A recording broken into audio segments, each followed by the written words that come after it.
it seems pretty old school in terms of the way you approach things with that bookie background, and then obviously your childhood.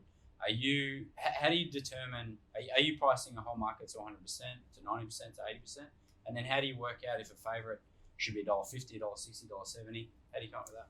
So I'm only pricing 2 meetings a week: Melton Metro and Gloucester Park Metro, and that's purely due to time restraints. Right. So, for example, tonight's Wednesday night meeting at Kilmore. Yep.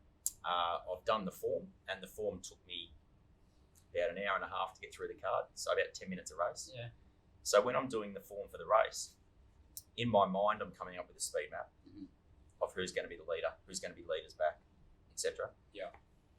But when I'm actually pricing up those 2 Metro meetings, I'm actually in a spreadsheet. I'm writing it down, the full speed map, and I'm pricing up, so assigning every horse a price. Right.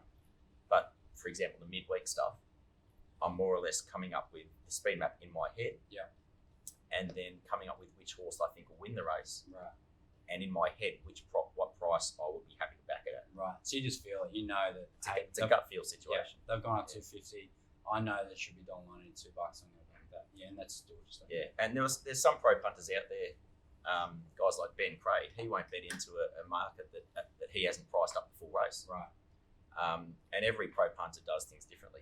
Yeah. Some guys are using gut feel like me, and some like him are giving every horse a price, and he won't back it if it's less than that price at all. Yeah.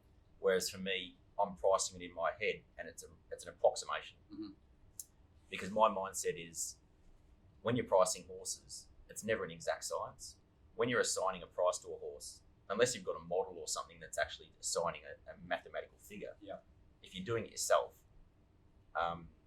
it's an approximation. It's not an exact science. Yeah. There's no way that someone can definitively just use their gut feel and say, this is exactly $1.60 chance. Yeah. Because it's not. Yeah. You're saying it's approximately $1.60 chance. Okay.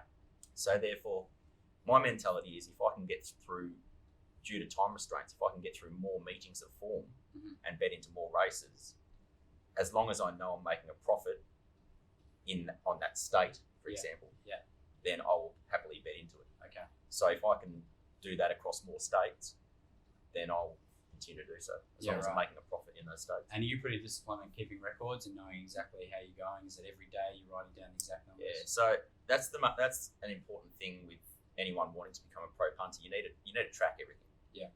And you need to have records of, for example, how much you're making per day, which will then sum it up by week, by month. Yeah. My spreadsheet that I've got also calculates a yearly projected figure. Right. Which means if I keep winning at this rate for the 12 months, my yearly projected figure is such and such. Yeah. Which I might get to the end of May, and I can track my projected figure compared to what I made last year and see, okay, I'm having a good year, a bad year, and sort of look at that to sort of work out why are things not going well. Yeah. For example, this year is the first year that I'm on track to not make more money than the previous year. Yeah. Ever. Since I've been betting, I've always made more per year, but it seems to have peaked. And there's probably a number of factors, such as point of consumption tax, account restrictions from corporates. Yeah.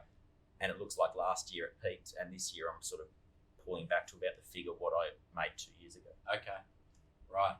Yeah, I want to dive deep into all of those sort of challenges, but not sure I'll get legal sign off on those questions. If someone wanted to, was inspired by your journey and want to start out now in harness racing, what would you recommend they do? The main thing is, don't jump into it too early. Okay. I've seen numerous people who try their hand at pro punting. Yeah. And after 6 months, 12 months, they just realise that it's not feasible. Like, it's just not happening for them. Yeah. So I think it's important that before you even consider it, you probably need to have made 6 figures, 100,000, right, for back-to-back years. Wow. On the side while you still got your other job. Right. Because that shows that you can do it. Mm-hmm. And if you're only making, say, 20,000 from betting while you're working a full-time job, what's to say that you're definitely going to be able to go and make six figures from betting if you're doing betting full-time? Yeah. You don't know because you haven't proved it to yourself. Right. So I think that's the key. You need to prove it to yourself while betting is still just a side hobby. Yeah, have that secure income. Have the secure income and prove that betting you can do it by making, say, 100,000 back-to-back years. Yeah. Before actually giving away your day job and trying punting full time. Yeah. That'd be my advice. Yeah, cool. And specific to Betfair, are you using third-party tools? Are you just betting on your phone? Is it desktop? How are you getting on Betfair? And this is all pre-play, yeah? You're not betting in play? I do bet in play a little bit. Okay. Yeah. Tracks like Gloucester Park, where it's such a leader-biased track, in-play betting is very important. Right. Sometimes I'll be more happy to take $1.50 on something that crosses to the lead in play than I will be taking even money pre-race. Right. Because I might not be sure if the even money pot will quite get to the front. Where you want it. Yep. And all of a sudden, if the even money pot gets caught in the breeze outside the leader, in the run, it could become a $6 chance. Right. So if you're not 100% sure on your speed map, sometimes you're actually better waiting till in play, and then betting bigger volumes at shorter prices, on an outcome that's more certain. Okay. Than you are taking a bigger price pre-race. Yeah. That's my take on it. So in play, I do bet quite a bit. Right. This is all desktop betting? Yeah. So on the laptop at home, it's all set up. Like I use the normal desktop website. Yeah. I don't use any of the You haven't talked to any third-party tools or anything? People have tried, but I'm the sort of person that's scared of change. Yeah, yeah. You're comfortable, whatever's working. Yeah, if it's working for me, then I'll keep doing it. But I'm sure some of the Betfair staff will we'll keep trying it. Keep trying. And then when I'm not at home, and let's say I'm at the track, which I don't go that often, I'll only go out to Melton for the trots if I either own a horse that's running, or if it's like a big meeting, you know, like a Hunter Cup or a Breeders' Crown, right? Because then it's more like a social thing where a few, all the harness people are there, and you sort of catch up with for a few drinks. But on a week-to-week basis, I won't go to the track because it's easy to make money from home. Because you've got dynamic odds, you've got all the figures, the website, and it's just much easier. But if I do go to the track, then I use the Betfair app. Okay. We're working on improving that. It's just okay. Lastly, I just wanted to sort of talk about the experience of going through a bad patch, which I'm sure you have over the course of your punting history. How do you handle bad variance or a bad couple of weeks, a bad month? What do you do sort of to stay on track? That's the tough bit, and that's what really sorts the men out from the boys in terms of pro punters, and that can really be what stops a lot of people from making it as a pro punter. Yeah, it's the discipline. Having confidence and just sort of fronting up each day. Yeah, it doesn't matter who you are or how long you've been doing it. Everyone's going to have a bad streak.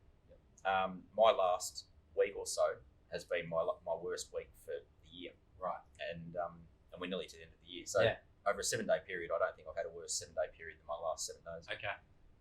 And I can't put that down to point of consumption tax or anything like that. I'm just not getting the results. They're just not going my way. Right. So there's nothing I can do to control that. Yeah. Things like that will happen. Your photo finishes will go against you. Yeah. Horses you back will sometimes gallop. Yeah. 101 pop might hold the lead and not hand up to the $1.50 favourite. You can't control any of that. Yeah. Sometimes it just happens. Yeah. And you'll have a losing week.